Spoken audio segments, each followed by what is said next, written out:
All right, folks. Well, welcome. Hello, and welcome to another fantastic episode of RfRx. My name is Eric Wells, and I am the support group director for Recovering from Religion. And with me today, as the co-host, is my fantastic friend, Helen Green. And Helen is a support group leader and also is a helpline agent. Helen, welcome. Hello, everyone. Hi, Eric. Hi, all you wonderful people out on the interwebs listening to this. Happy Monday. It's going to be a great talk. I'm actually really excited for it. So awesome sauce. Well, like at the very beginning of every RfRx, we have got we've got a poll. And this poll, and just like every other poll, is designed to kind of get you in the mindset of what we're going to be talking about today. So the poll has got 3 questions. I'm going to go ahead and read them out. Have you been traumatized by the 1980s as well? Yes, no, I don't remember the 80s, or I hadn't been born yet. Question number 2. In retrospect, do you think you were involved in a cult growing up?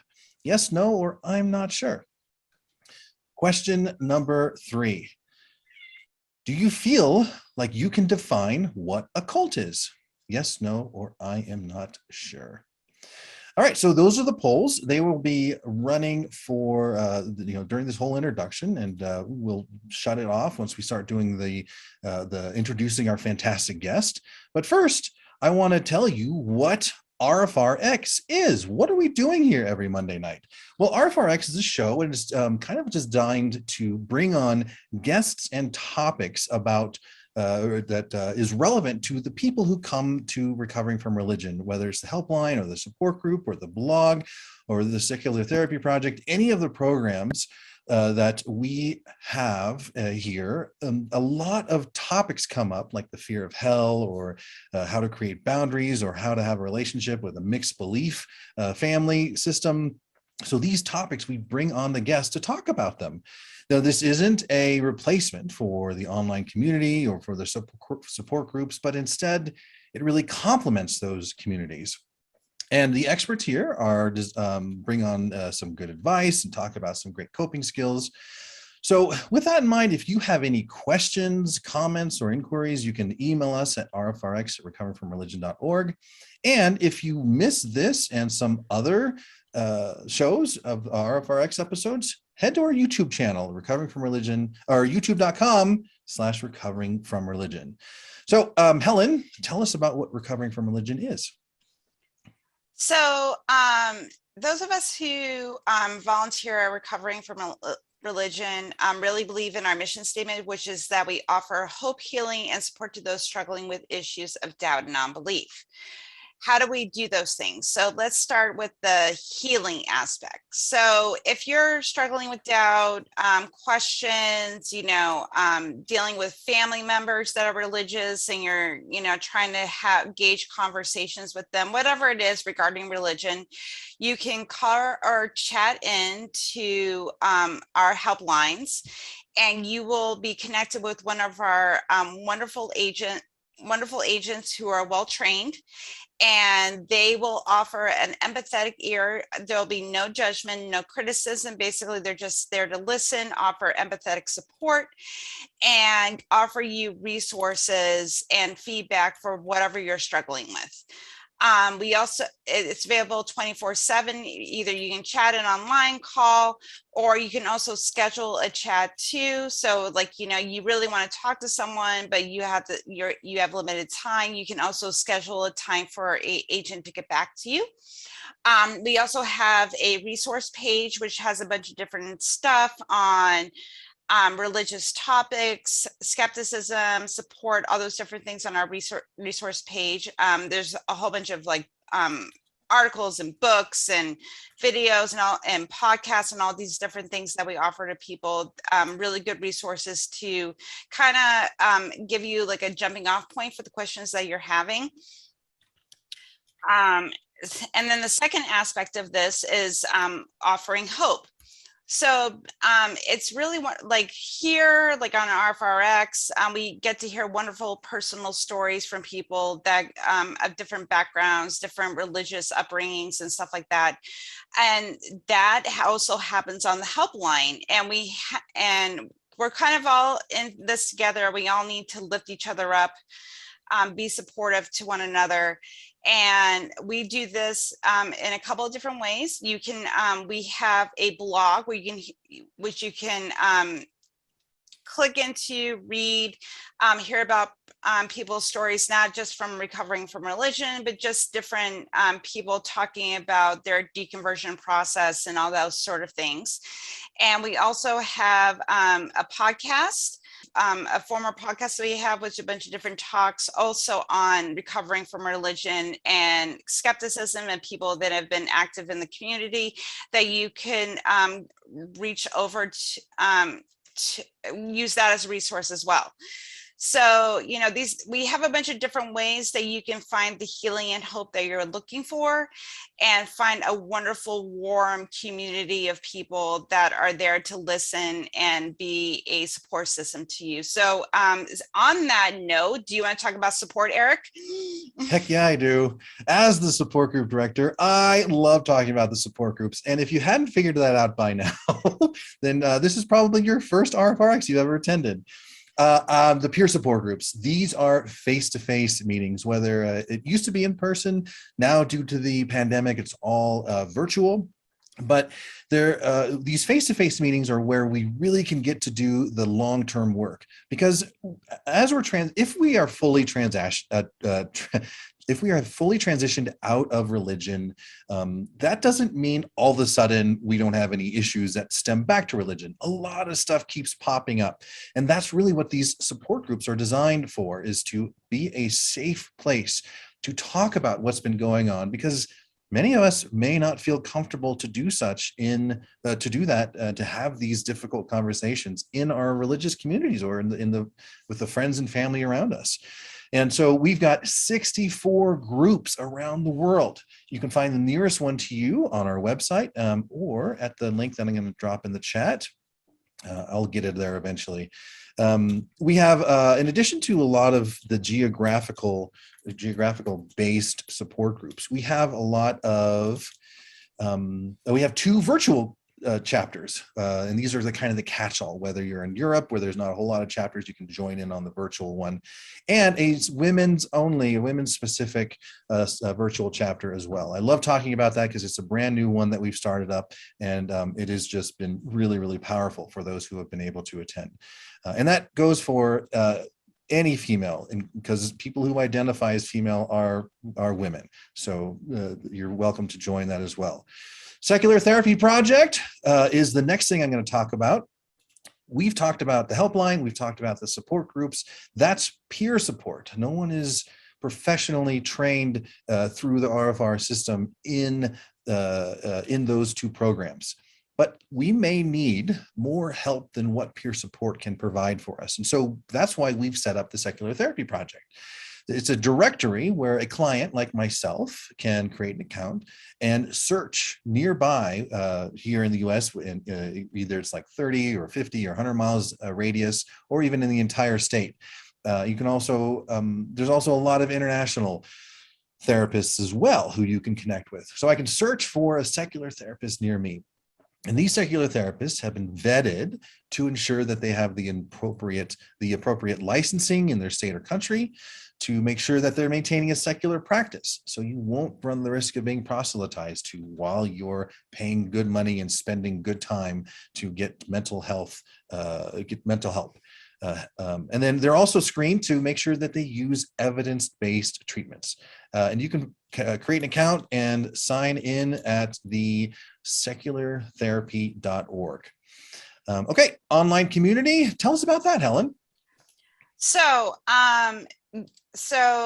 for those of us that are looking for people that, and I'm not just, they're looking for people that are from similar backgrounds that you're from. So like, you're a former Jehovah's Witness, you're a former Catholic, you're, was involved in like the new age woo-woo community, whatever it is, and you just want to talk to people that are from a similar background than you, that can empathize with you on that personal level that you're looking for, we have an online platform.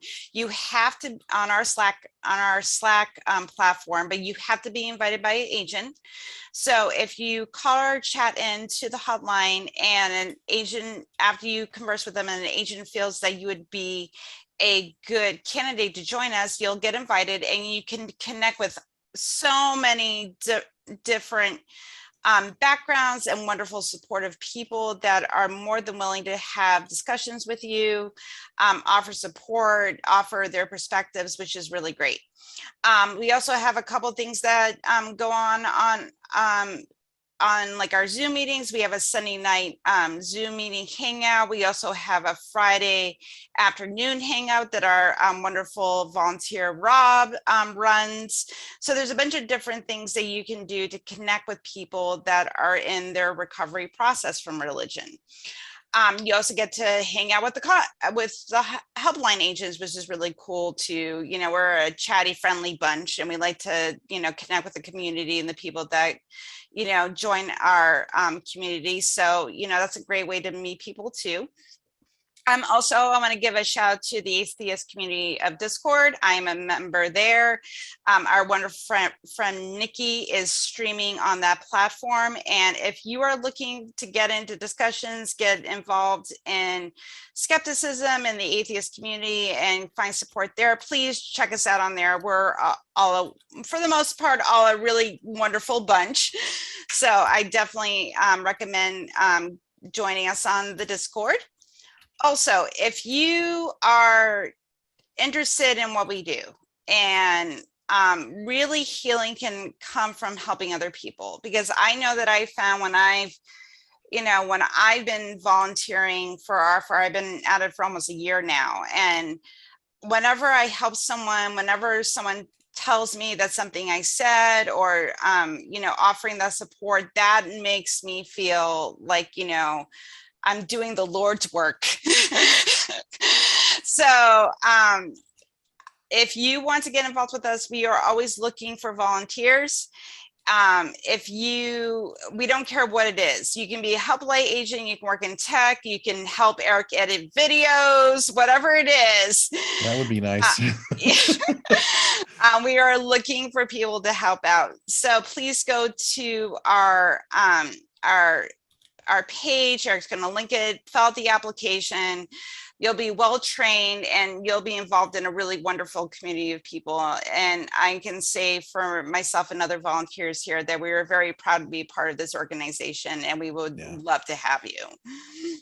Yeah, I've said it before and I'm going to say it again and probably say it several more times in the future. I have gotten way more out of volunteering than I've ever put into it. It's just an incredible amount of just skills and friendships and knowledge. Just fantastic. All right, folks, we're going to go ahead and get into the meat of the show. Let me tell you how it's going to go. We've got a discussion for an hour, just like every single RfRx we've done. After that discussion, we'll have about a 20-30 minute Q&A session. And because during the discussion, you're probably going to have questions, and I hope you have questions.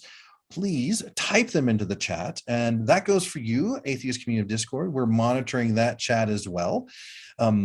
Once we've wrapped all that up, the discussion, the Q&A, we're going to bring on our fantastic and our amazing and incredibly talented executive director, Gayle Jordan, to give us some of her closing thoughts. Once we're done with that, we're going to close or turn off the recording and just hang out. Hopefully our guests might have a little bit of time to hang out with us, but if not, that's perfectly fine too. And ask some follow-up questions, share what this discussion has, how it touched you and what is meant to you. So that's the plan. So without further ado, allow me to introduce our fantastic guest. Rachel Roberts is the founder of American Nun, the N-O-N-E, not American Nun, like a bad habit type of thing. American Nun is the first organization of its kind to serve the fastest growing non-religious demographic in our country, the nuns. She is the author of Confessions of an American Nun, Credo of Sorts, She's deeply motivated to help elevate the soul of our nation and believes the United States and believes that collectively nuns harness a vast power to do so. The study of religion has been her passion since young adulthood. She has a bachelor's degree with an emphasis on philosophy of religion and a master's degree in Theological Studies from Southern Methodist University. She grew up in a Christian cult, which I'm looking forward to hearing about, with her mother, but her father was an atheist, which again, I'm looking forward to hearing about. After an on and off, on again, off again relationship with Christianity as an adult, Rachel found her truth and freedom in coming out as a nun. She has 3 children, a dog named Tito, a cat named Strudel, and her guilty pleasures include gummy bears, which I totally agree with, a crisp IPA, and Star Trek. So Rachel, welcome to RfRx. How are you doing today?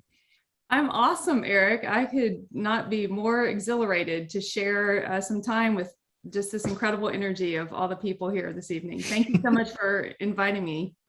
It's wonderful to have you. That's all I was going to say. Thank you. Yeah, we have got well over 90 people kind of between the two Discord and here, like just tuning in live. And I'm looking forward to seeing, having all these other people tune in and get to meet you as well. So, Rachel, you talked about being raised in a cult.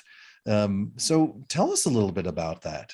Oh boy, there's so much to tell. I always like to lead with the notion that I was not raised in one of the sexier cults. So we didn't sacrifice chickens and we didn't marry all 6-year-olds. I know. It was kind of more of a sleepy kind of cult in that sense. So don't know that they're going to make a Netflix series out of this particular cult.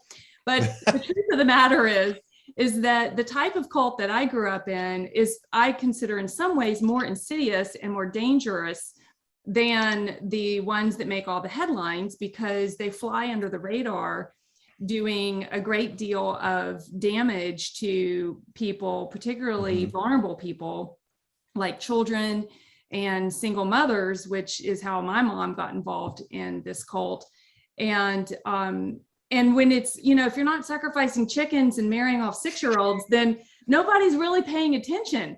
They just go, well, those weird people over there, but they just kind of, turn the other way and go on about their business. And so it took me a while to start to realize the gravity of what I experienced as a kid. And when I studied religion in my undergraduate degree, I did a research paper on cults, and that's when my mind kind of went, oh, dang, you know what I mean? So yeah. One of the things that when I hear cult, I think of like the compound in Waco where they've amassed guns and they've kind of isolated themselves, or I think of a controlling charismatic leader who gets in a shitload of trouble with like sex stuff. Or I think of Georgetown, where people drank all the Kool-Aid and died. Like that's kind of what I think of as cults. No, Jonestown, not Georgetown, it's Jonestown. I know what you meant. Yeah. Well, there was a name. What was unique about this cult is that it was a network of home churches. So it wasn't a singular place with a singular leader, although there were a group of 5 men at the top. And so the title that I provided, the Amway of cults, it really was structured similar. And I'm not trying to disparage Amway. I'm staying neutral on that subject, but the structure was very similar to Amway, and where there were just a handful of people at the top, and they literally had a pyramid system where everybody had to have a shepherd. So the name of this cult was called the Shepherding Movement. It was a network of home churches that spread out throughout the Southern United States. And this was, would you like a little brief history? I'm assuming you don't mind if I go into this. Heck yeah, I am fascinated. But first off, you're kidding me. There was 5 men leading this. That's like so unlike any other cult or religion I've ever heard of. That sounds really unique. Yes, I can we say naughty words on this program? Fuck yeah, we can. Okay, You good. can, Yeah, you so can swear all the fuck you want, Rachel. Go right ahead. I just imagine it was just like one big circle jerk at the top, right? I mean, they're all just like getting each other off. That is what it was in terms of their ego and the power trip and so forth. And anyway, so I'll back up now that I got to get the raunchiness out. But this movement originated in the early 70s when the hippie culture of the late 60s had caused a lot of young adults at the time to basically defect from traditional religion at the time. And many of those hippies just left religion altogether, but some decided to basically say, I'm going to take this hippie culture, but do it for Jesus. And so I'm sure you guys have heard the term Jesus freaks. And so that's where that kind of Jesus freak culture started to crop up in our culture in the late 60s. And so in the early 70s, there were these 5 men who met in Fort Lauderdale, and they are called the Fort Lauderdale 5. You can Google them. And they were like, hey guys, they're Christians, evangelical Christians. And they're like, hey, listen, we got a problem. All these young people are leaving the church, which we kind of think is cool, but they don't have any structure or any guidance, or the word they like to use was any shepherding to, bring them on the path of being a Christian. And so these guys concocted this plan where they started all these home churches where everybody had to have a shepherd. They took some Bible verse, and I should know by now which one it is, but it always escapes me. But they misappropriated some Bible verse that basically says, that everybody should have a shepherd. And so naturally only men qualify as shepherds. And so these five guys had people underneath them that they shepherded. And then though that tier had people under them that they shepherded, and it just kind of went down and down and down. But the cool thing for the guys at the top was that everybody tithed upward. So Of course. yeah, right. This is like this is definitely a pyramid scheme, multi-level marketing. Like I said, the Amway of cults. Yeah. I mean, it was like Instead of like protein shakes, you get souls. yeah, and yeah, and the higher you person at the top gets the most souls. most money. Yeah. And so, and so the guys at the top, had the nicer houses and the nicer cars, but that's because God, blessed them. I don't know that it was called the prosperity gospel at the time, but it was certainly a precursor to it, without question, because it was the whole name it and claim it, kind of thing. But the fiscal, misappropriations in that dynamic obviously were benefited those at the top the most, but I don't consider that to be the worst grievance of that group at all, because clearly what we're talking about here is a power structure. And so anytime you have a power structure like this, there are ripe opportunities for abuse.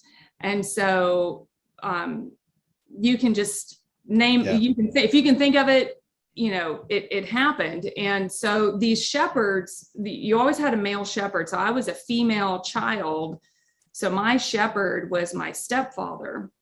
You mentioned my dad was an atheist. So my mom and my father divorced when I was very young.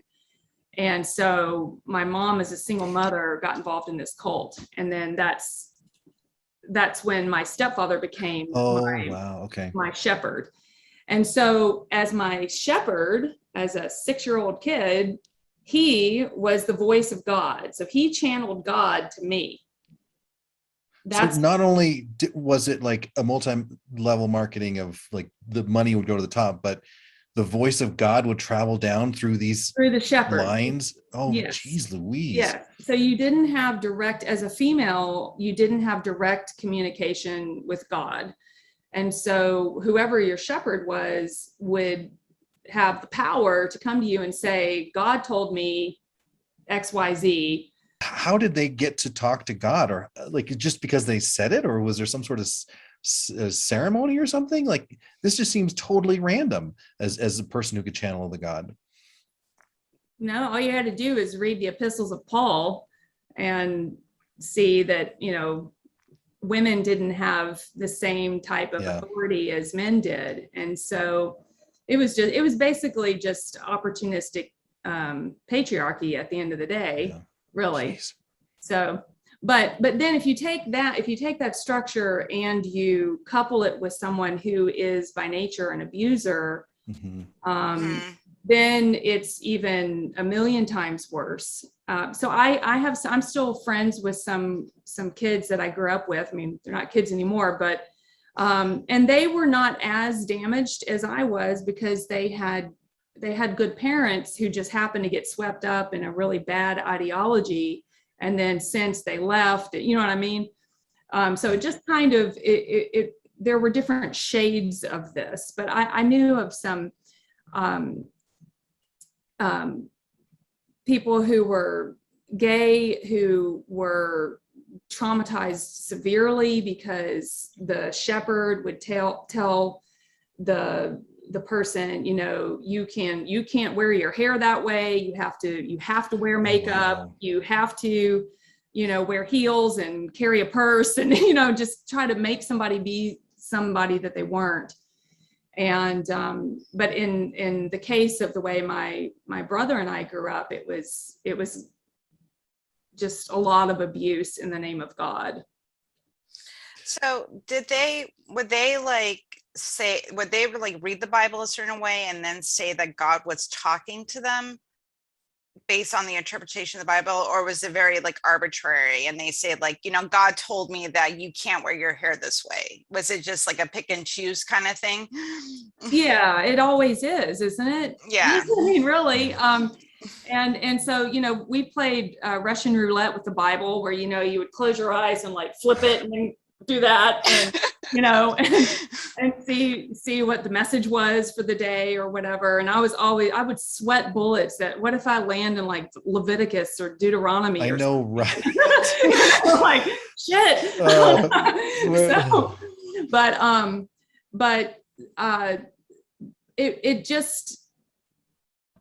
It's kind of how a lot of other churches operate, but on steroids, So, and that's where the question of what is a cult versus what isn't a cult kind of comes into play, because one of the key differences that I identified when I did my research into cults, this was back in the early 90s, but was that a cult is not fully upfront with everything that they are going to ask you to believe or do. And so they coax you in before they reveal, all these other requirements. Whereas you could go to the Methodist church down the street and they're very transparent about what they believe and how they function and all that. And so that's one of the big differences, between the experience that I had or that type of cult, as well as just the abuse and so forth. But here's the thing: you don't have to be raised in a religious cult to be abused, obviously. But the difference is when you are taught to believe that there is a supreme God floating out in the sky somewhere who controls everything and who tells your stepfather that you cheated on a test today, so therefore I'm going to beat you, then you don't know, when I chose to leave, I left home when I was 16. And when I chose to leave to go live with my atheist father, I might add, I firmly believed that I was standing up against the God of the universe. Wow. That's incredibly courageous to just thumb your that's your thumb exactly, at a omnipotent.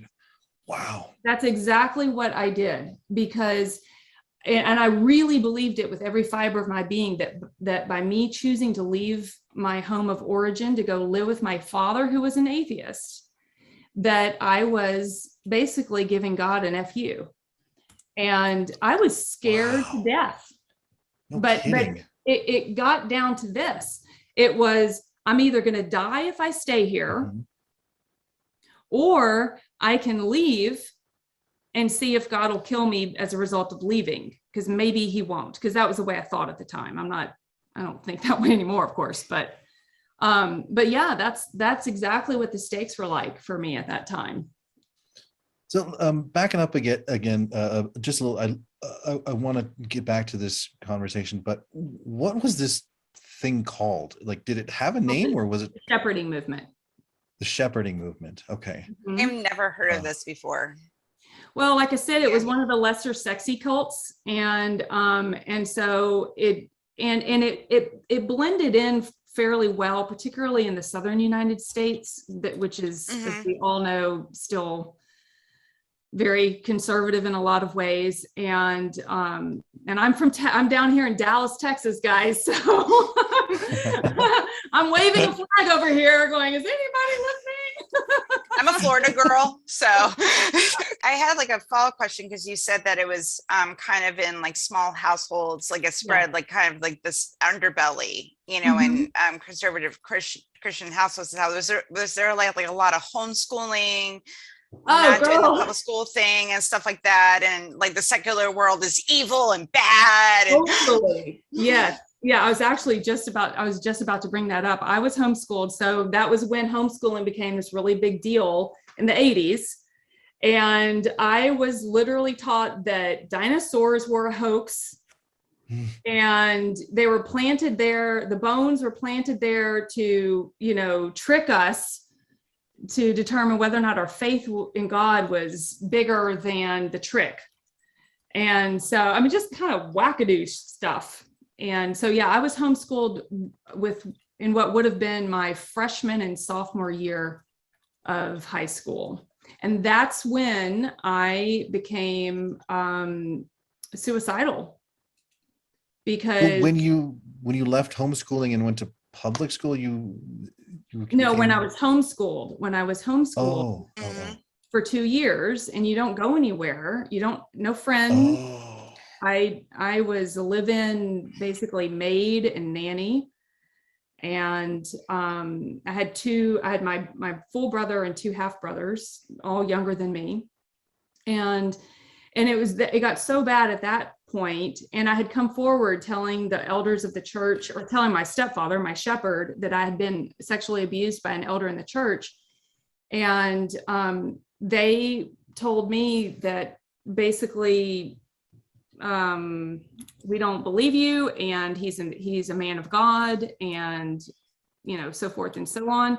And it was at that point when I couldn't, it was worth it to me to risk standing up to the God of the universe and leave.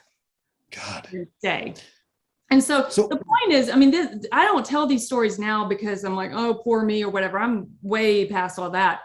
But the point is that this kind of insidious abuse of religion can happen right underneath everybody's noses.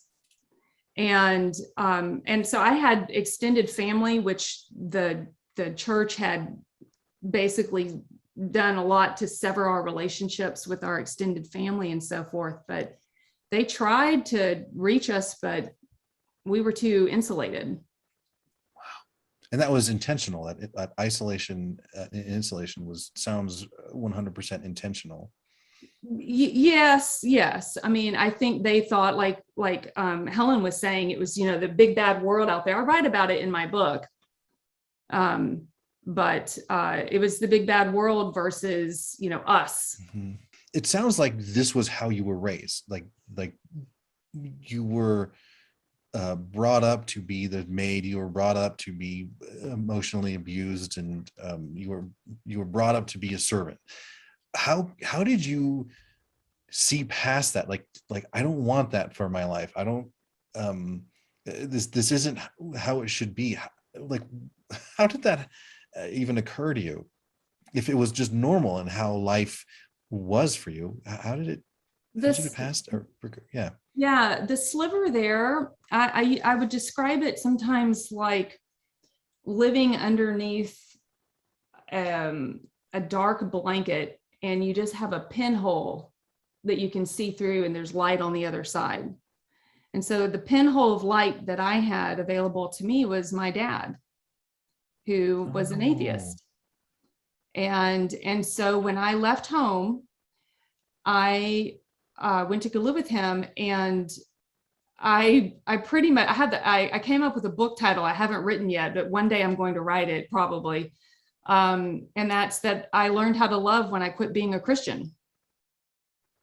Because my dad taught me to love people and to embrace people for who they are, and the diversity of humanity. And, you know, he was very just embracing of all different kinds of people in the 80s, when at that time it wasn't, you know, like the LGBTQ community at the time. You know, he was totally cool with all that back then, which, you know, seems obvious to us now, but back then that was a big deal.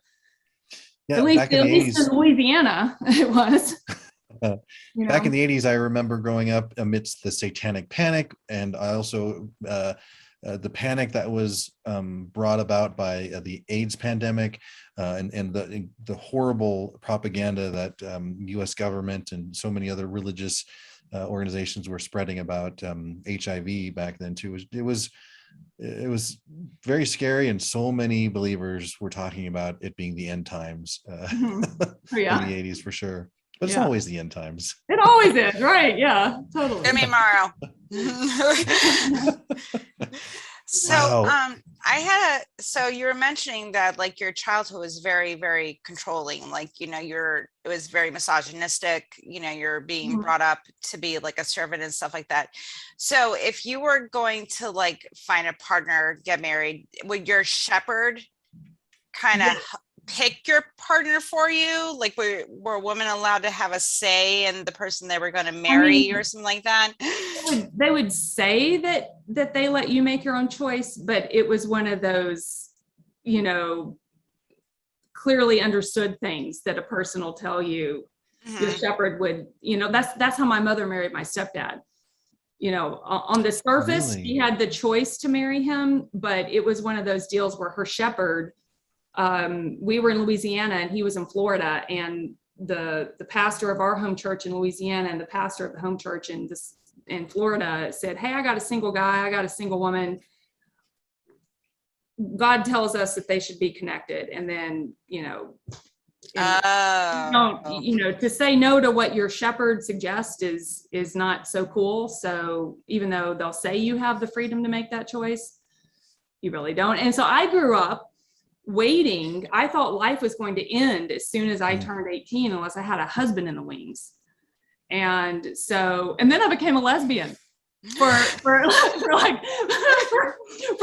4 years anyway. So I spent my entire college experience just dating women, because I was like, fuck this shit. I'm not, you know. Yeah.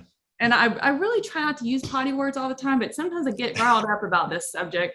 But that was I also consciously chose to date women in college because I had been taught to hate gay people when growing up, and I wanted to overcome that deeply rooted belief.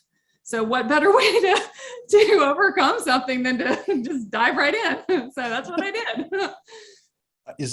I experienced something similar. I didn't date men, but I sought out effeminate men to kind of be friends with, and I'll be honest with you, back in my teens, that was really scary for me, like because of what I was told, and because of this this AIDS pandemic, I was very scared, but I pushed myself to get to know these people, and they're people. They're normal people. Surprise of all surprises, for crying out loud.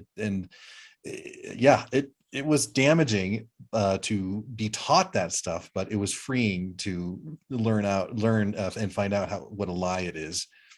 I just want to acknowledge to Leah that I got the double entendre too. So I'm glad to see that somebody got it as well. I got it. I was just being polite. Yeah. No, we're past being polite. My book is full of double entendres, so that's cool. As a bi woman, I got it. I totally got it. Because I did the same thing when I was growing up. Like I grew up Catholic, and then somewhere in my late teens, early 20s, I started diving in, and I never looked back. So I do want to point out, though, that what's most important to me, and like the work that I'm doing with American Nun and some other work that I'm doing, is I'm happy to talk about cults, and I am happy to talk. I hope so desperately to help others, just like Recovering from Religion is doing, help others heal. But it's the solution that I think is where the focus needs to be. You know, when we have been raised these ways, I love to live in the solution. And to me, the solution is, honestly, it's that Norman Rockwell painting right behind me. And even though it is attributed to the Bible, it's a notion that's in just about every major religion. And that's just, you treat people the way you want to be treated, with kindness and respect and so forth. And so I don't harbor anger or resentment toward religious people or even religion, but I do stand up strongly against the abuse of religion. please tell us more about like American Nun and what you do over there. Like I think that'd be really beneficial for a lot of the people to know what other activists and stuff are doing in the community. At this point, it's just about building community and participating in some of the online conversation that's happening, particularly in social media and on Instagram, just trying to get some conversation started, or not started, but just participate in a broader conversation with people who are going through what's called deconstruction. So probably most of the people on this call tonight, most of us are already very comfortable in our own space and where we are in terms of our orientation to reality and the world and so forth. But there are masses of Americans who are leaving organized religion and going through what's called deconstruction, where they're just trying to process, what they were taught. And the problem is it's conflicting, because for some people, if you weren't raised in a cult, you actually may have some warm feelings about a lot of the things that you were taught, or the things you experienced. And so it gets confusing when you're trying to parse out, what was worth keeping, what do I need to get rid of? And so anyway, American Nun right now is just participating in that community and just trying to provide a safe space for conversation. Yeah, a lot of the people here on the call, and a lot of people who view this video or listen to this podcast, they aren't necessarily out and secure. A lot, that's what people come to RfR for, is they have doubts. They're in the beginning throes of transitioning out of religion, or they're just confused and have some questions. And so the American Nuns, from how you're describing it, sounds perfect for a lot of the folks who come to RfR and can hear the sound of our voices. Yeah, we're on most of the social media platforms at American Nun. So what are your future? I'm sorry. No, go ahead. What are your future plans with American Nun? It sounds like it's just kind of beginning in its nascent state. It definitely is. So right now I'm building a community through American Nun, just to facilitate communication. But I'm also working on kind of a sister project to that called Love is Greater. And because the tagline for American Nun is love is greater than labels. And the whole idea is that what I'm trying to advance is this notion that it's not whether or not you call yourself a Christian or an atheist or a Hindu or a Scientologist or whatever. It's how you live and how you treat people, and whether or not you're a good steward of this life that we're given. And so the Love is Greater is, I haven't published the website yet, but it's loveisgreater.world, and it's going to be a content and merchandise company that will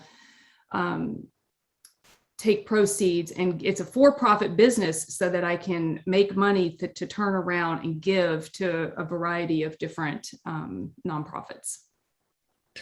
So it sounds like, based on your own past and growing up in the shepherding movement, that this is a big passion for you, and it's even somewhat personal. It's just not something like, oh yeah, Bitcoin, I can invest in that. But this sounds really, really much more passionate, a passion of yours. Oh, definitely. It's definitely a deep passion. And it's because I have seen such suffering from so many people. I just, here in Dallas alone, I know so many women who've gone to a bunch of these big mega churches, and they've been shamed into staying into abusive marriages just because, it's the biblical thing or whatever to stay with your husband. And meanwhile, they're being really abused. And that's just one example, but I've just seen too much suffering done in the name of religion or the name of God. And I want to do whatever I can to try to reverse. I guess in a way it's similar to when I stood up to that concept of God when I was 16. And I said, I got to get out of here, even though I'm scared to death. And I did it. And that's kind of how I feel now in a way, because I'm standing up to a cultural force, and I'm saying, you know what, just shoot me if I'm wrong, but what's going on out there in the ways that we've been talking about tonight is not okay. I love it. I absolutely love it. With it being so new, what can folks like myself, what's available for folks like myself on through American Nuns? Right now, American Nun is truly just an online community. So you can follow us on Instagram or Twitter. And you're right, it is definitely in its infancy stages. But just joining the online community, or I also on my personal Instagram page, I get a little bit more personal on my Instagram page than I do on American Nun. And that's Rachel_L_Roberts. But I got those posted in the chat.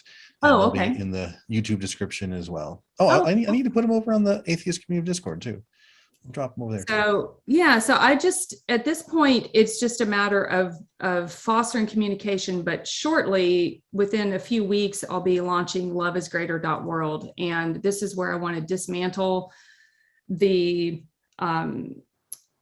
labels that we attribute to ourselves, and just try to bring us to a place of reconciliation. And another book I want to write is Love is Like Porn, because do you guys know that quote from, I think it was in the 70s, the Supreme Court justice who was being tasked to define pornography. Do you guys remember that? I see it. Yeah, when I see it, I know it. And so, because it's hard to find the line between porn and just like, naked Italian art or whatever. But anyway, it doesn't matter if we're in a different country, you don't know the language.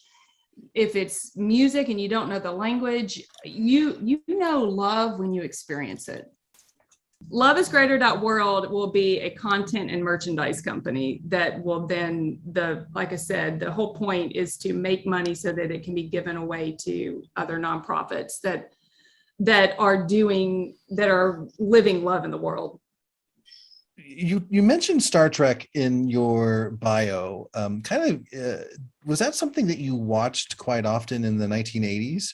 And did that have an effect on kind of how you saw the world, like grew up and came out of this cult? My dad actually is the one that instilled my love for Star Trek in me. And we would watch Next Generation. I watched the original series when I was little bitty.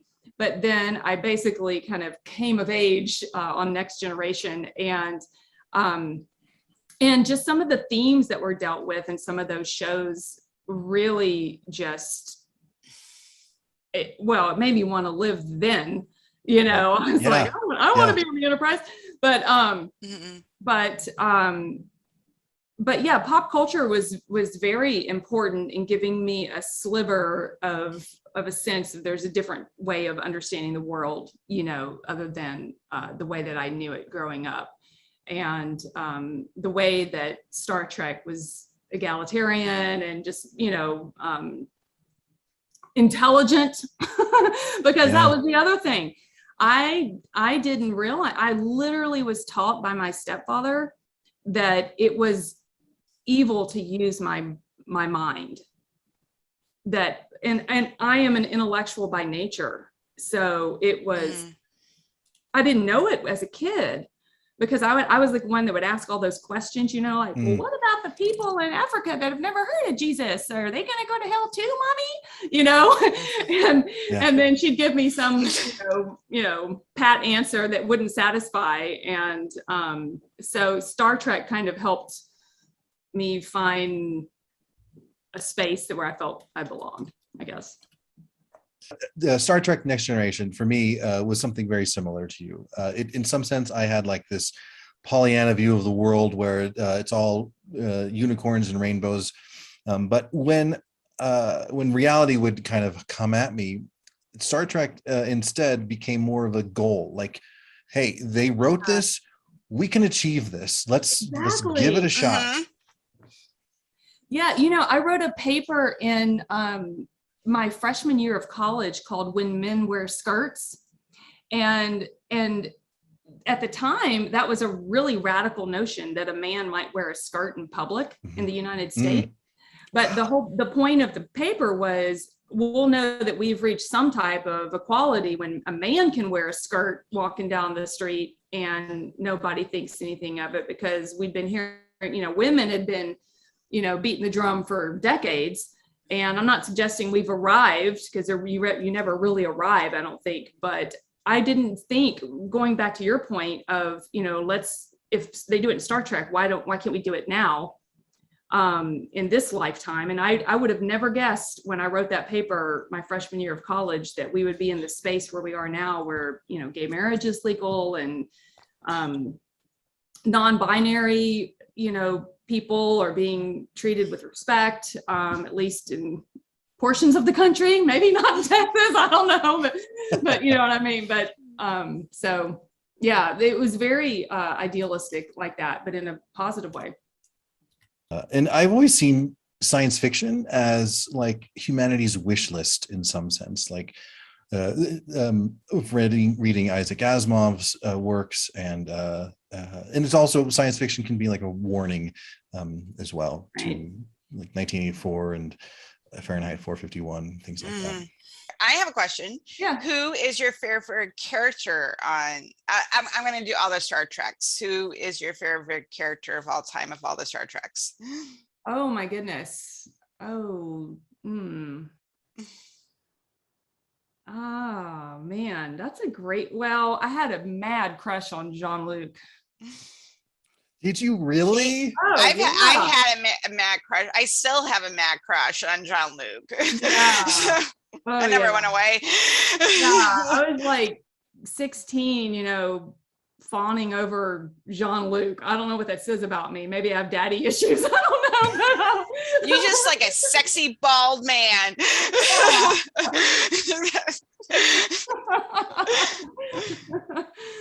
But yeah, I don't know. I mean, Jean-Luc I really like Jean-Luc, but I don't know.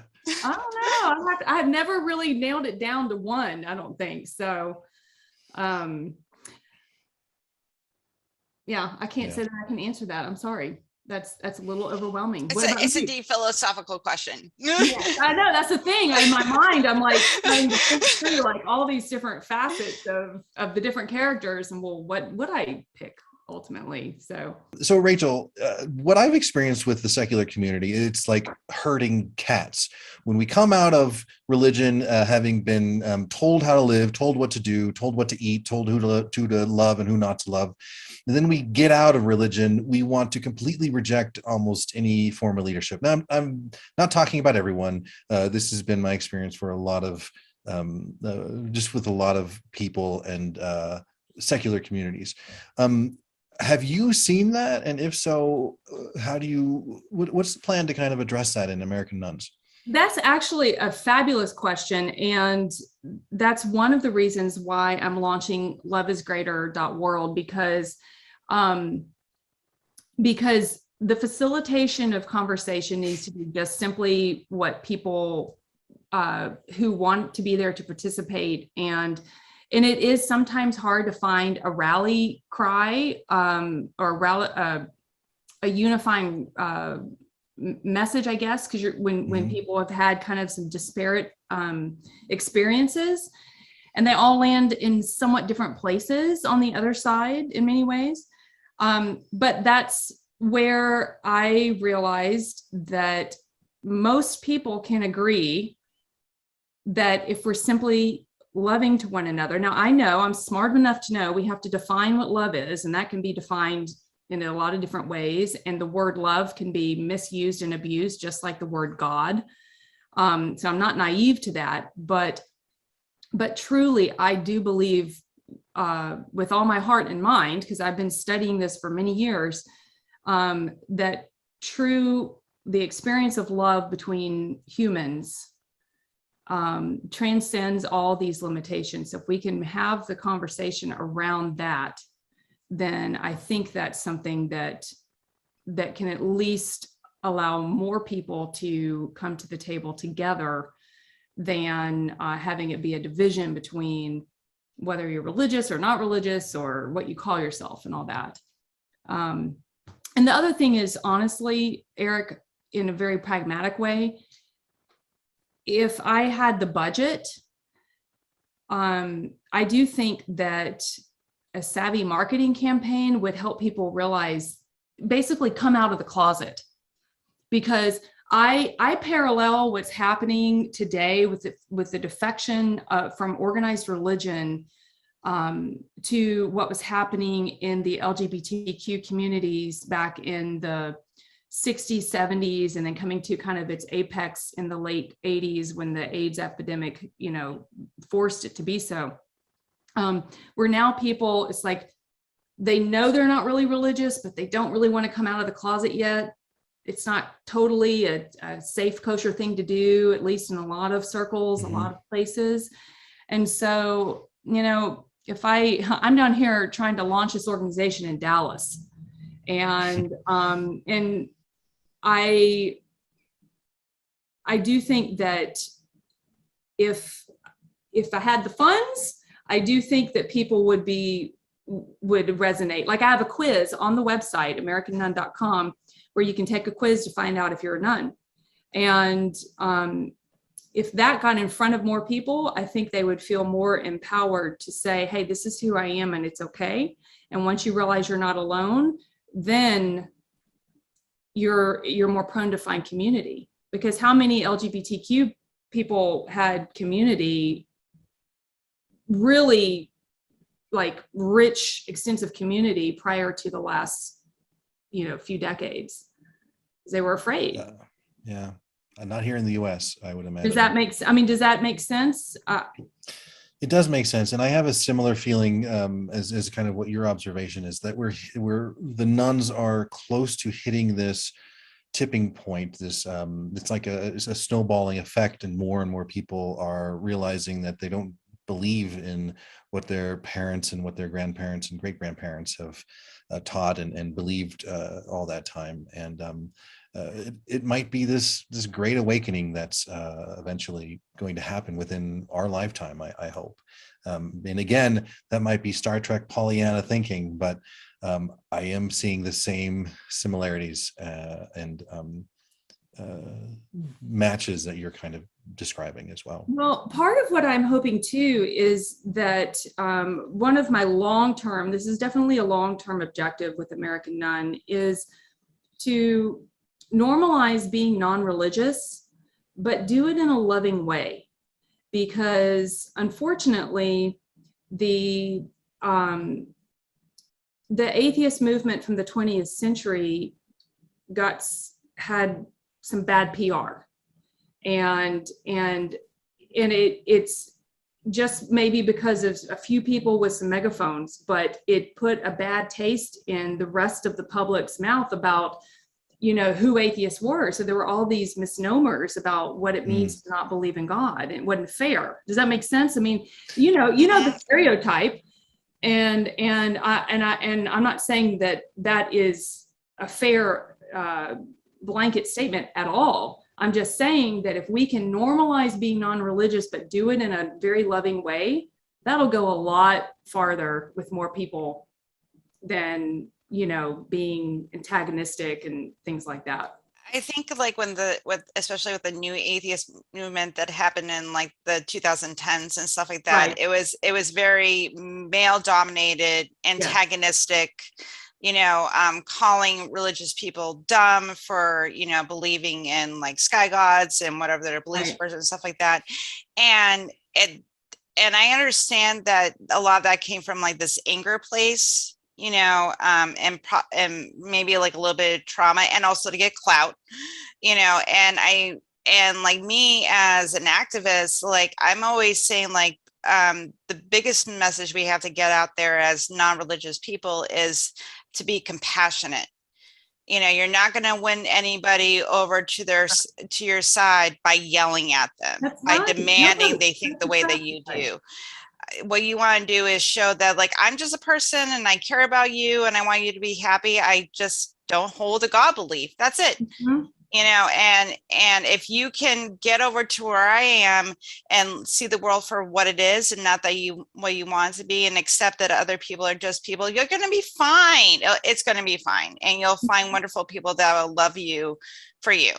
And I think that's a really important message, like you and Eric and me and everybody else that are working to make this world a better place for non-religious people, is to help bring people over to our side by using that compassion. I think that's a really important message that you're getting out there, Rachel, and it needs to be heard more. Well, thank you. And same with what you guys are doing. I mean, it's so nobody is motivated by insult and shame and anger. And so, you know, and I because there was a time in my life where I really did believe a lot of these, you know, the religious stuff, because I returned to religion for a time in my adulthood too, a different form of Christianity, but nonetheless, I you know, experienced it as an adult as well. And so I understand both sides. You know, I see people who really believe these things, and some of these people who believe like, you know, that Jesus literally rose from the dead are some of the most highly intelligent people that I know, and loving, compassionate human beings. And I'm like, how can you be a neurosurgeon and believe Jesus's body rose from the dead? I just like, I don't get it. But at the end of the day, it doesn't matter if they're kind, loving people who serve humanity. And so there's just something to parse there. Somebody asked, what made you decide to try Christianity again? Thank you for the question. The reason I did was because I had been so traumatized by religion for my entire childhood. And then when I studied philosophy of religion in my undergraduate work, I learned about Jesus as basically a social justice activist. And so I was captivated by that Jesus. And I ended up going to the seminary here at SMU, which is a very progressive seminary. And it was a place where, you know, they told you the truth about the Bible, like it's full of all kinds of flaws, and it's been, you know, it's not just God said it and that's it, you know. I mean, it was like academic work. It was an academic study of theology. And honestly, those were some of the most wonderful human beings I've ever known were from that seminary. But at the end of the day, I still noticed some double speak in church. And also I felt like an imposter because I've studied from Buddhism and Taoism, and I love science, and I love to learn from all different sources. And so I didn't feel comfortable calling myself a Christian. And in fact, one of my dirty secrets is that I taught Buddhism in the Christian church, and I just used Jesus language. And they loved like it. Yoga, having yoga, calling it CrossFit or cross stretching or something like that. Yeah. In the church. No, but I taught some Buddhist principles, because there's some similarities between some things Buddha taught and Jesus. And anyway, but it was cool. I like what somebody just wrote. That's my goal, not to be an imposter ever again. And amen to that. That's why I left religion altogether several years ago, was because there was a disconnect. My personal integrity felt compromised. Yeah. You know, and let's not forget too, we are coming, and it's still very active, but especially in the height of the 1980s with the Satanic Panic, there was, for thousands of years, there's been an active smear campaign against folks who don't believe in the Christian God. And so many, in the support group, so many of the stories I hear is people moving from one religion to another because they don't even think of being an atheist or an agnostic as being something that's moral and just and ethical, because atheists eat babies, atheists sacrifice cows and children and big goats or whatever. And it's completely understandable for folks with that, who have been taught that, to not even think about going in that direction until it seems like the last straw, and where nothing is, this God is no longer real. We had another great question. Were you able to ever reconcile with your mother and your stepfather? If that's too personal, don't.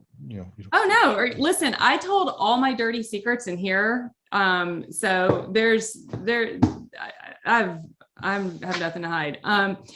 I forgave my stepfather. Reconcile with they divorced, by the way, because when I left, that was the very beginning of the whole thing crumbling. That, like, the entire shepherding movement just fell apart within, like. So it's no longer, the shepherding movement is no longer around. No, it disbanded in the early 90s. Was it like an internal issue, or were they sued? Like, it would not surprise me if there were lawsuits involved, but I don't personally know of them. I do know that at least a couple of the Fort Lauderdale Five that I referenced earlier wrote public apologies because they basically fessed up to the idea that we thought we were doing a good thing, and then it turned into a system of abuse. Anyway, I wouldn't say that I reconciled with my stepfather in the sense that I don't have any kind of relationship with him, but I definitely forgave him. And so there's that. And then when I wrote this book, I write about him. I don't use his name, of course. But I made a decision to myself: am I going to write this book and speak my truth for fear, but have fear that it's going to offend, my half brothers, that he is their father, for example, or other people that I know that know him and all this. And then I finally decided, you know what? I'm not smearing. I'm just telling my story. I didn't use his name. And I refuse to be complicit in the propagation of further abuse, period. And it was like, until people start speaking up, nothing's going to ever change. And so the Me Too movement and all that stuff, you know, even those movements can have their own tendrils that aren't always positive, but I just decided that's one of the positive things of social media, is that you can use your voice in a good way if you so choose. Yeah. And it sounds like you forgiving your stepfather was more about you and what you needed at the time, as opposed to anything that have to do with him or your mother. Yeah, the funny thing is, he's never once come to me and asked me to forgive him. And I've seen him every now and then over the years. I've seen him because I have two brothers by him. But one time I told him I forgave him. And it was very powerful for me because, you know, it's not like he requested it, but it was a way of me taking my power to be able to sit across a table from him and tell him I forgive you, even though he didn't ask for it. But it was very, very useful for me. And then with my mother, yes, I definitely have reconciled with her. And she, you know, we kind of have a don't ask, don't tell type relationship when it comes to matters of religion and so forth. And you may or may not have a lot of acquaintances that were back from those days or from your Christian days. But I would imagine being in Dallas alone, there's quite a few people you meet who might ask you, hey, why don't you come visit my church? How do you kind of handle that? I'd like to answer, I want to answer your question, but I also want to answer a question that was posed here in the chat. So I'll answer your question first. But I just don't want to forget to get to this question about forgiveness. You know, I just generally say no, thank you. And then if somebody keeps pushing, then I'll just tell them, I mean, I've gotten when you write a book and you put it out there, yep. you know, it's like, listen, I've already done all the hard work. So if you can't, you know, take the heat, then, but I'm never ugly to somebody unless they're being like really antagonistic. I'm not ugly to people, but I have no problem being firm. What was the question? Yeah. The question was forgiveness. Let's see here. Forgiveness is a big part of Christianity. How do you think about the concept of forgiveness now that you are not thinking in religious terms anymore? Yeah, I love that question. And I personally don't think of forgiveness as being something that's unique to religion. I think that we associate it that way just because that's been the primary vehicle in which it's been taught in our culture. But it's an internal exercise that I think behooves all people to be able to do when it's called for. And what I mean by forgiveness is ultimately seeing the humanity, the shared humanity in the other person. My mother used to say to me, hurt people. And I don't think that's an excuse for just anybody to do anything because they, you know, had a bad childhood or whatever. But when you see the humanity in other people and when you can recognize your own complicated nature of yourself, it helps you level the playing field. For me, that's the beginning place, but it ultimately is just a matter of releasing whatever grip that issue or that person has on your psyche, your heart, your mind, however you want to quantify it. One of my therapists said to me that forgiveness is the long held breath and letting it go. That's a great way to, that's beautiful. Yeah. And it's always something that kind of stuck with me, you know, that I'm not doing, I'm holding on to something that isn't serving me anymore. And forgiveness is just letting it go. You know, I'm not going to let this anger, this this tension and these feelings hold me anymore. And I'm just going to let it go and just release it, That's exactly right. And I also think that with forgiveness, when it comes down to it, like my stepfather wasn't abusing me. Mm-hmm. He was an abuser. In other words, it could have been anybody that would have been me, would have received that. Mm-hmm. So when I start to understand who I am and my own sense of agency and my own sense of power, then I realize that what that person did to me was not done to me, if that makes any sense. Right. It's a, whoa, whatever you did is actually a reflection of you. And so that's when you take that energy, that god awful energy that was, thrust upon you or just, leveled upon you, and you turn it around and you go, bam, I'm giving that back to you. That is not my shit to own. Right. And so, and so that goes back to what I was saying about understanding the humanity. When I came to understand who I am, then I was free. It was a release. Yeah. Mm-hmm. Yeah. Well, Rachel, I think this has been one of the more unique talks. I'll be perfectly honest, and there's a quaintness to that. I love it. Before we've already kind of gone through the Q&A session too. With really glad you were following along with the chat. But before we kind of sign off, do you have any final thoughts or anything you wanted to say that we haven't really covered? Well, the first thing that comes to mind is I want to be friends with you guys because this was fun. You know, right? We're so awesome. I want to be friends with you too, Rachel. Friends, yay. But I don't know that I mean, it's like I have so many thoughts and yet, if I were to boil it down to one, I just honestly, the main thing I'm thinking at the moment is just how grateful I am that your group exists. And it was so inspiring to me to see so many people who joined the call tonight. And we never talked about my bad perm.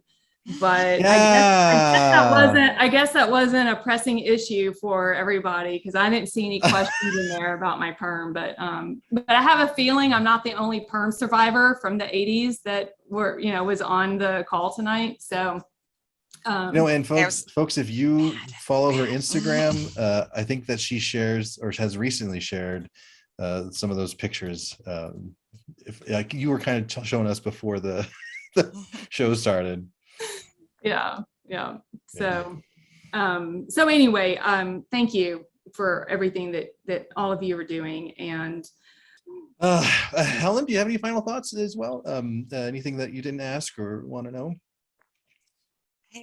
I just found this talk really, I didn't know what the Shepherds movement was, so I learned something new about a new weird cult that I didn't know existed, because sometimes when we do these talks, somebody will throw out something, I'm like, I didn't know that existed. That was terrible, and I'm sorry. That's what usually happens. Somebody says something and I'm like, that was a terrible thing that happened to you that I didn't know existed, and I am very sorry. And I'm just, it's like one of those things that I'm constantly amazed by, this dark underbelly of religion, because we always hear about the big ones, right, and all the awful shit they do, and then there's all these little cults and bad shit that's going on in middle America that we don't know what's going on. So it's always one of those things that I'm like, well, I learned some awful things today. But usually the speaker also, your story is really inspiring, that you got out and you became this intelligent, beautiful, thoughtful, kind person that wants to go out and bring people together, and live in a more loving, open world. And I think that's a very inspiring story that people should, that they should feel, inspired by, and wanting to get out there and be better people. And that's the world that we want to see is going to happen. So, that's what I got out of it, Well, we're all in this together. So Yeah. I love that. Thank you so much, Rachel. We have a hangout afterwards. We shut the recording off. Do you have a little time to hang out with us? If not, I hate putting people on the spot right here, but I would absolutely. I'm hoping that we have more corn puns, forthcoming. So well, folks, Rachel Roberts has written a fantastic book, Confessions of an American Nun, a Credo of Sorts. Check it out on Amazon. We have got links I've posted in the chat various times and over there on Atheist Community Discord, as well as going to be here in the YouTube description too. We're going to go ahead and wrap this up for tonight. Even though this may look like RfRx is devolving into just a comedy show, which is amazing and awesome, believe it or not, we've got another one coming up next week. And I want to say bring your corn and boat puns, but I really don't want you to bring your corn and boat puns. Just bring your dad jokes. Because next week we're talking about death, dying, and disbelief with a returning guest, Candace Gorham. Candace is an amazing guest. She recently wrote a book and it's coming out really, really soon. I love having her on. So this is the description of the talk. Everyone grieves in their own way and according to their own time frame. The accepted wisdom tells us, but those in mourning rarely find comfort in knowing this, and those looking to support someone in mourning can do very little with this advice, leaving them with a sense of helplessness. What she wrote there is spot on. I have felt that on both sides. As a mental health professional and someone who has dealt with her own share of personal grief, Candace R.M. Gorham understands well the quest for relief. The truth of the matter is, she says, there's no one way to grieve, but there are things that are important to pay attention to while mourning. While much of this advice she shares is universal, she pays particular attention to the struggle those who do not believe in a God or afterlife face with the loss of a loved one. And she offers practical, life-affirming steps for them to remember and heal. So please join us next week. Same bat time, same bat place. And like I said, it's going to be a little different than the last two. We're going to talk about death and dying, which can be funny sometimes. Look up the Darwin Awards, but other times this is really a lot of painful stuff. Take it away, Helen, from here.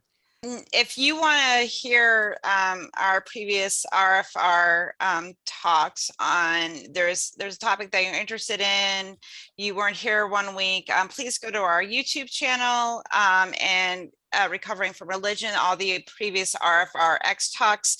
Also, if you have any questions, comments, inquiries, you want to tell us how awesome we are, please send us an email at rfrx@recoveringfromreligion.org. Also, if you have suggestions for future topics, please submit them there. That'd be wonderful. We're always looking for new topics to discuss on recovering from religion, so that'd be really great too. You can also check out our blog on Medium at .com/scommunications. You can also, as I mentioned before at the top of the talk, check out our blog and our podcasts. You can go to our podcast at recoveringfromreligion.org /podcast. And also, we are on the social medias. Please come see us on the social medias. We are on Facebook. We also have a Facebook support group page. So that's at Facebook, RfR Support Groups Project. So you can get a little bit more support on that group. We are also on the Twitter, so you can know everything that's coming up with Recovering from Religion, RfR.org on Twitter. We are on Instagram. So come see us on Instagram. And we're on TikToks. I've heard that there's some pretty funny stuff on there. Have I seen anything? No, but I heard it's great. So please come see us on the TikTok. And please check out our newsletter. And this provides a whole bunch of information on our news resources, published videos, published blog posts, all that type of stuff. So definitely, if you want to get more involved, learn more about RfR, check us out on all the wonderful social medias that we have. Thanks, Helen. I'm going to bring on our executive director. I have talked her up about how incredibly intelligent, how incredibly accomplished, and just overall an amazing person she is. And you now get to see exactly what I'm talking about. So Gayle, welcome. Thank you, Eric. I've got your check ready to send in the mail. Thank you again for that lovely introduction. Rachel, what a wonderful program. Thank you for presenting. It was such a pleasure to meet you. You know, I know at some point in your life, you made the decision that you were going to launch this organization and expose the parts of your life that you experienced to everyone. And I'm so grateful that we have had the benefit of that, but I want to also recognize I know how personal it is, and reliving it and telling it again, even though you do it with poise and grace, it's probably, it comes probably a little bit of a cost. And I just want to recognize that and thank you for being willing to come talk to us about it and to share in such a personal manner your story and your experience. So thank you for that. I can speak for the whole room, the whole Zoom room, when I say we were all moved by your story, and as Helen said, learned a lot too. So thank you again. Those of you who are kind of regular to Monday RfRx know that I have just returned, my daughter Glenda and I have just returned from a couple of weeks on the East Coast. We did our fall excursion, which was out of this world. One of the things we did at the conclusion of that was immediately start planning for the next one. It'll be in September again. It's an awesome, awesome thing. It's like a religion recovery retreat. That's the best way I can describe it, but it's so much more than that. So plan on doing that. And in addition to that, at the following weekend, we were able to attend the Women of Color Conference Beyond Belief in Chicago. We just got back from there yesterday. That was outstanding. I can't stress enough the importance of building your community post-religion. And I will also not be able to stress enough, it doesn't just happen. It takes time and effort and energy and creativity for you to do that. But it's also extremely gratifying whenever you reach out and you begin to build this network of the secular community, because we are so awesome. So I encourage everyone to do that. You can start at Recovering from Religion. If you are not a member of our online community, I encourage you to do that. There is no public access there. You can't just hop on and join the online community. We kind of say that without saying it by telling you that you need to chat in either on the helpline, the telephone hotline, 84-I-DOUBT-IT, or chat on the internet chat bubble, the green chat bubble on one of our website pages. And as you talk to the trained volunteer agent behind the scenes and say, I've heard about this online community and I'd like to join, there are subgroups within the online community that you can opt to be a part of and have conversation with folks who are on a similar journey. All of our little areas, all of our little bubbles of life from which we come have our own language, our own experience, and you're able to share with someone else. Someone may be a little behind you in their journey, someone may be a little bit ahead. And so that would be a good skills practice to building your post-religion community. Thank you to our hosts, Eric and Helen. You did your usual wonderful job. Thank you to our troll stompers, Rob and Belinda. Thank you to Nikki for the Discord. Kara, you too. I think we had a little action in there. I saw a little bit of drama there at the beginning of the program. You had a little bit of work to do. Thank you for everyone who is in attendance. I hope you'll stay for the hangout. See you next week.